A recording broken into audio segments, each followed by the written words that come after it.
안녕하십니까. 오정섭 집사입니다. 지난주 한올 예배에 간증 요청이 왔길래 대답은 네라고 했지만 무엇을 어떻게 간증할까 고민했습니다. 부족하지만 제게 주신 하나님의 은혜를 이 시간 성도들과 함께 나누려고 합니다. 저는 어릴 적 교회와 아주 친했습니다. 강주 양림교회 권사님이셨던 할머니 덕분에 어릴 적부터 제 놀이터가 교회였기 때문입니다. 방석으로 미끄럼도 타고 졸리면 잠도 자고 배고프면 밥도 주고 늘 말썽 부리던 제가 울면 달래주기도 했던 교회. 이후 초등학교 1학년 무렵 아버지의 사업으로 인하여 순천이라는 도시로 이사를 왔습니다. 주일날이면 엄마는 제게 늘 두 가지 봉투를 주셨습니다. 하나는 헌금 봉투, 또 하나는 일주일 용돈 봉투였습니다. 옆집 누나가 주일학교 교사여서 가끔 제가 교회를 빼먹는 날에는 엄마에게 다시 용돈 봉투를 반납해야 했던 일이 제일 끔찍했던 기억입니다. 어느덧 성인이 된 저는 교회로부터 해방되었다는 생각을 했습니다. 굳이 교회를 의무적으로 가야 한다는 굴레에서 벗어나 제가 어려울 때, 힘들 때만 교회를 찾았고 썬데이 크리스찬으로 살아가는 어느 시점에 아내를 만나 결혼하였습니다. 당시 아내는 교회에 다니지 않았기에 저는 자연스레 교회와 더 멀어지게 되었습니다. 자녀들이 자라며 다시 교회에 나갔지만 교회 행사 때나 아주 가끔씩 뿐이었습니다. 2002년에는 회사 사업 확장으로 저희 가족은 중국 연태라는 도시에서 살게 됐습니다. 말도 통하지 않고 힘들어하던 아내는 결국 우울증 증상까지 보였는데 협력업체 사장이었던 지인과 상담 중 친구도 사귀고 또 사업하는데 도움을 받으려면 교회에 나가보는 게 어떠냐고 권면을 받아 저희 가족은 다시 교회에 나가게 됐습니다. 교회에 들어선 저는 깜짝 놀랐습니다. 그곳에는 사업의 어려움을 해결해주고 제게 이모저모로 많은 도움을 주셨던 분들이 집사님, 권사님, 장로님으로 계셨기 때문이었습니다. 시어머니 때문에 어쩔 수 없이 교회를 다녔던 아내는 성도들과 기도회, 속회 그리고 예배를 빠지지 않고 열심을 다해 참석하기 시작하였습니다. 아내의 모습은 제 신앙에도 큰 도전과 동기부여를 주었습니다. 이후 2008년 더 이상 감당 못할 사업의 어려움이 다시 찾아왔고 저와 아내는 기도로 매달리다 결국 귀국을 결정하였습니다. 사정상 어린 두 자녀를 중국 땅에 남겨놓고 와야 했던 저와 아내는 매일같이 울며 기도하였습니다.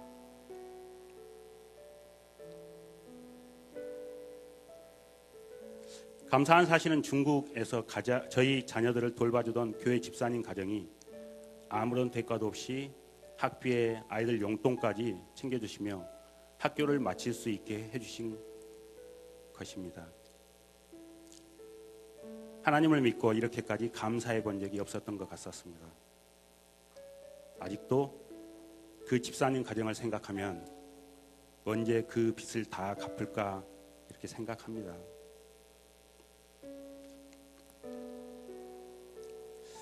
시간은 흘러 더 이상 헤어지지 않고 온 가족이 함께 살 수 있어 행복했던 2012년 9월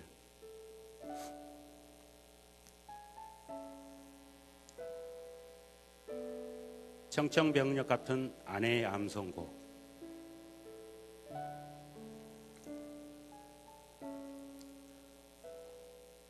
두 달 뒤 시작된 항암 치료 중 얼마 살 수 없다는 의사의 말에 아내는 제가 어떻게 하면 우리 가족들과 더 살 수 있을까요? 라고 말하였습니다.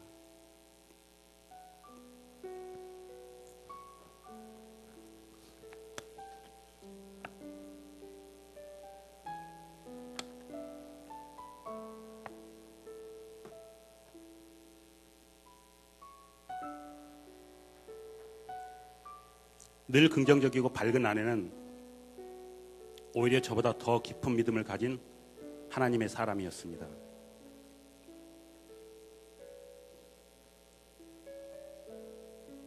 의사는 가끔씩 다른 환자들은 온 가족이 환자같이 보이는데 우리 부부만 보면 환자가 누군지를 모르겠다고 얘기하였습니다.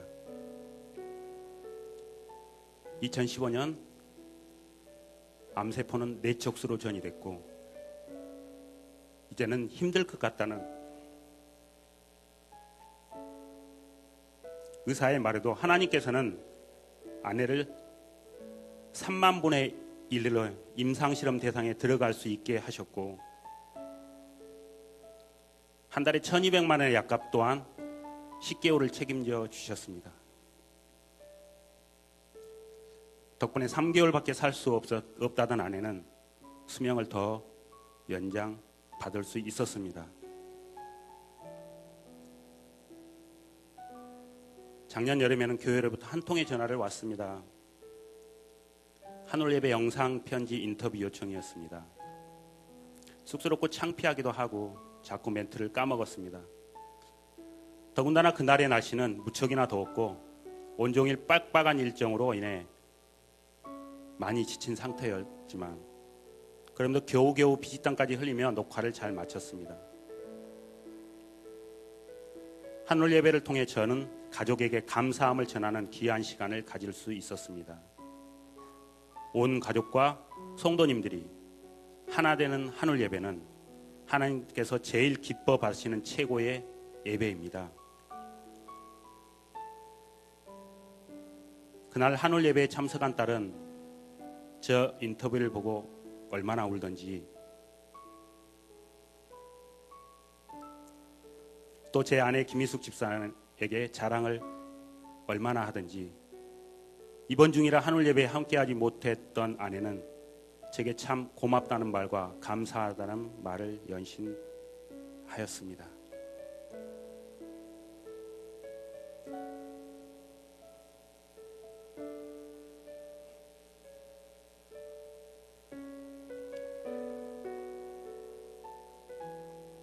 그러나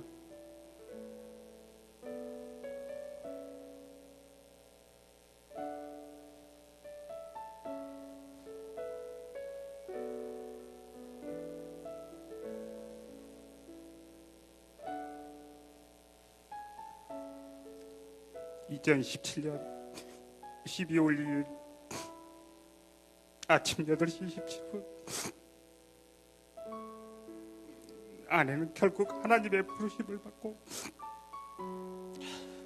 제 곁을 떠났습니다.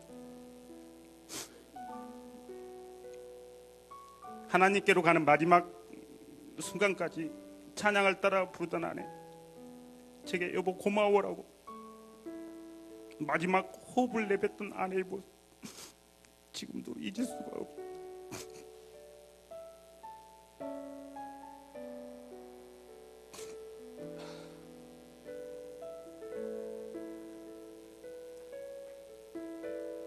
또 저희 가정을 위해 기도해 주신 목사님과 성도님들에게 감사드린다고, 고맙다고,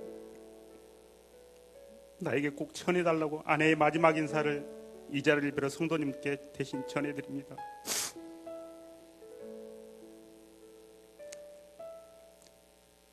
저희는 참 재밌고 행복했던 부부였습니다. 서로 돌보며 섬기는 부부였습니다. 6년 동안 아내의 병가론을 하며 한 번도 힘들다는 말을 하지 않았습니다. 불평도 않았습니다. 그저 하나님이 계시고 지켜주신다는 믿음만을 가졌습니다. 만약 저희 가정에 하나님께서 없으셨다면 과연 어땠을까? 그런 끔찍한 생각을 해봅니다.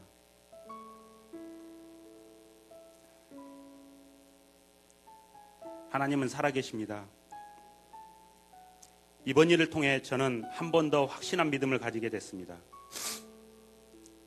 혹시 이 자리에 계신 성도님들 중에서도 힘들고 어려운 문제 앞에 믿음을 잃어버린 분이 계시다면 저의 간증을 통해 회복되는 시간이 됐으면 좋겠습니다. 하나님은 오늘 또 제게 역사하고 계시며 저와 늘 동행하시고 계십니다. 성도 여러분, 행복은 멀리 있지 않습니다. 늦기 전에 더 사랑하시고 더 많이 사랑하십시오. 이상으로 저의 간증을 마칩니다. 감사합니다. 아멘.